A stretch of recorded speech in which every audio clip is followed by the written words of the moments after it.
અમદાવાદ શહેર in charge police commissioner તથા અધિક પોલીસ કમિશનર સેક્ટર 2 તથા નાયબ પોલીસ કમિશનર ઝોન 5 તથા મદદનીશ પોલીસ કમિશનર આઈ ડિવિઝનની સૂચના અને માર્ગદર્શન હેઠળ PIJS કંડોરિયા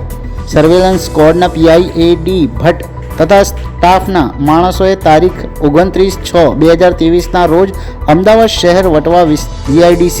પોલીસ સ્ટેશન તથા ગ્રામ્ય વિવેકાનંદ નગર પોલીસ સ્ટેશન તથા મહેસાણા જિલ્લાના ઉનાવા પોલીસ સ્ટેશનના મોબાઈલ ચોરીના દાખલ થયેલ બનાવનો ભેદ ઉકેલી કાઢી 2 આરોપીઓની ધરપકડ કરી કાયદેસરની કાર્યવાહી કરેલ છે।